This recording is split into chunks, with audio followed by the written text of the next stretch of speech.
Good morning, students. Yesterday we have discussed about the first community or the first pillar of ASEAN, that was ASEAN Security Community.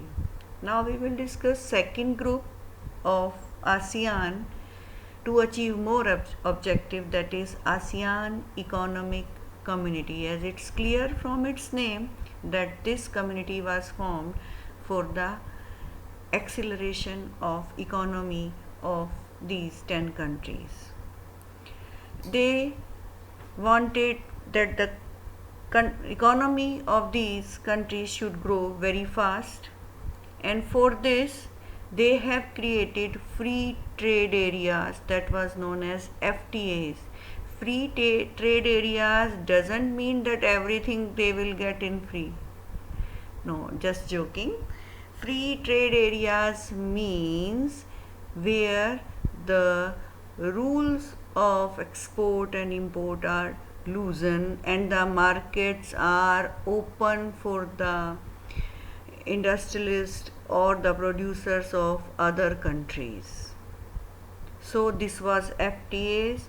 And for economic development, one more thing is there, that the dispute among the nation should be settled, and this economic community creates dispute settlement mechanism, how the dispute among the countries can be settled down in a peaceful way.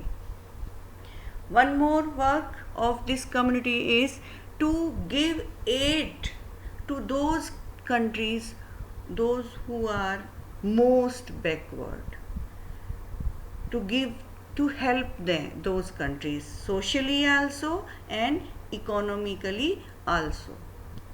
And one more objective of this economic community is to create common market and production base in ASEAN states. Again the same thing, that whatever is produced in the countries of ASEAN, they can sell all these commodities in each other's country. That is, ASEAN Economic Community means it prepares or it makes rules or laws for the sale and purchase within 10 countries. Third community is ASEAN Social Cultural Community. As it's clear from its name that this was created for the social and cultural development of Southeast Asian nation.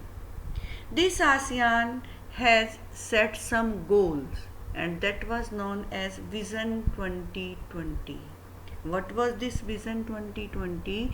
That this ASEAN countries will become economically so rich that they will play a big role in the international community. A poor does not have any say in any of the matter. You can see in your surrounding also. The voice of rich is always heard. So when these ASEAN countries will become rich, they will be economically developed, then their vision is that in international community now we will participate and our role will increase. And what can we do? We can do negotiation. If there is any conflict, now these countries will be in the situation of negotiations.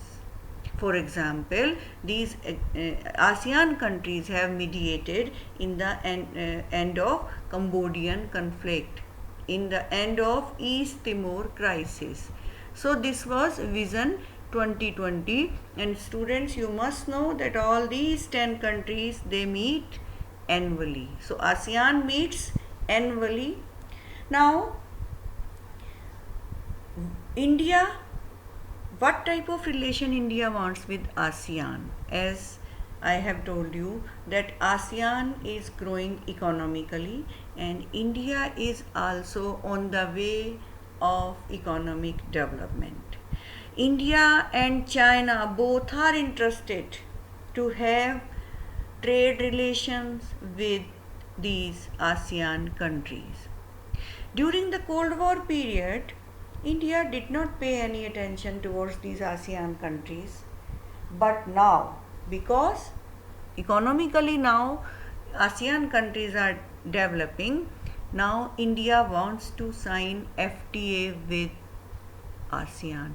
Actually, has signed with some countries separately, but now the objective of India is to sign FTA with the whole of ASEAN. This is the interest, this is the economic interest of India in ASEAN. Although China is trying for this, but the countries of ASEAN are having very positive attitude towards India. So students, that's all for today. Goodbye.